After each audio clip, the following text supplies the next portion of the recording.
Here we go. The armed forces of Ukraine have moved forward in Donbass. The Russians are in a fire trap.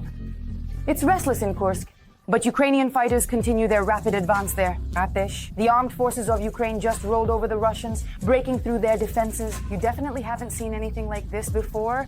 Look. Ukrainian defense forces have advanced in 2 settlements in the Donetsk region and near the village of Kruglenkaya in the Kursk region. Pokrovsk direction. Here. In recent days, there have been a number of successful counterattacks by the Ukrainian defense forces. In the area of Vodiane, the Ukrainian defense forces managed to clear the industrial zone. Further ones are coming. The successful actions of the Ukrainian defense forces at the moment of taking control of this settlement. In addition to this, the successful nature of the Ukrainian counterattacks in the area of the settlement, Tachinskaya, and it's worth noting the successful actions of the Ukrainian defense forces in the area of Pechcha. Putin set the task of completely capturing, in the near future, the Pokrovsk sector.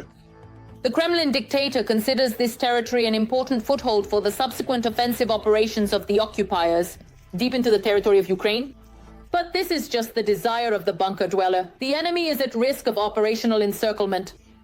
The width of the Russian penetration is up to 7 kilometers.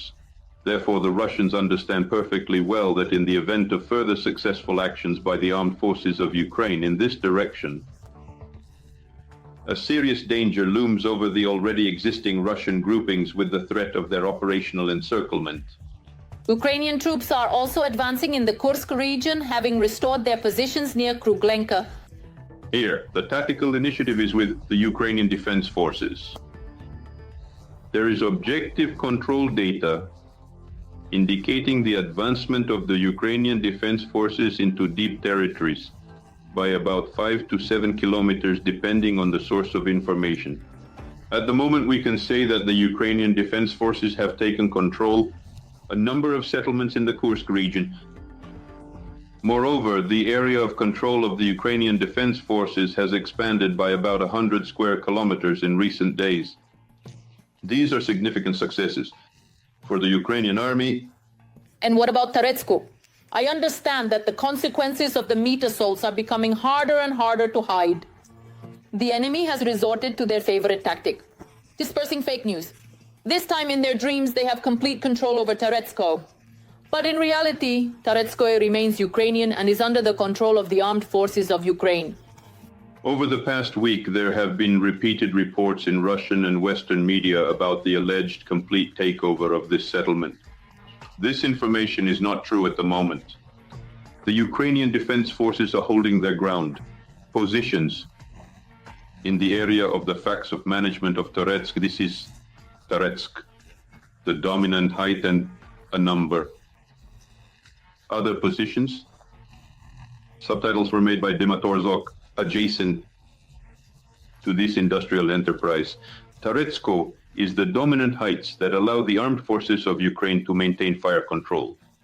The forces of the area supporting the Russian occupation army, the so-called Kurlov agglomeration. And although the Ukrainian defense forces are showing significant successes, the situation at the front remains tense. The enemy continues to bombard.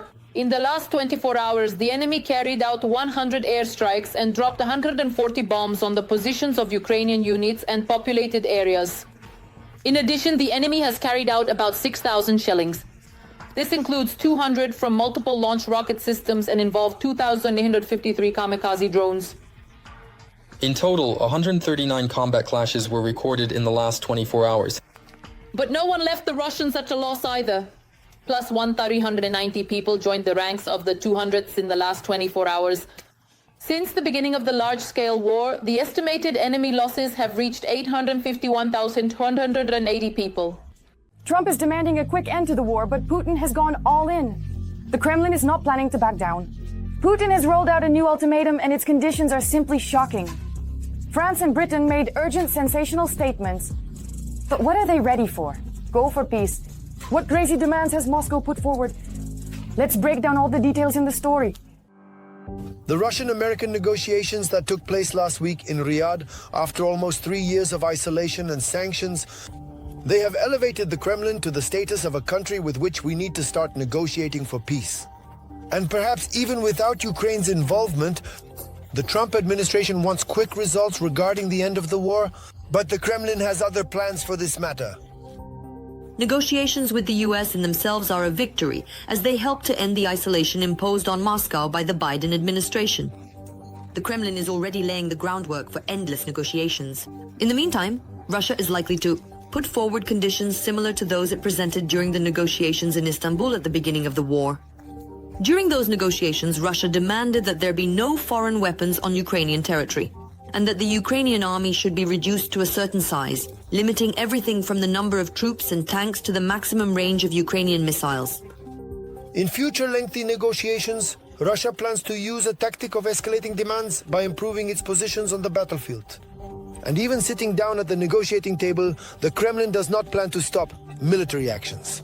We are ready to negotiate with Ukraine, with Europe, with any representatives who, in a spirit of goodwill, would like to help achieve peace. But we will only stop military actions when these negotiations yield a solid, sustainable result, satisfactory to the Russian Federation.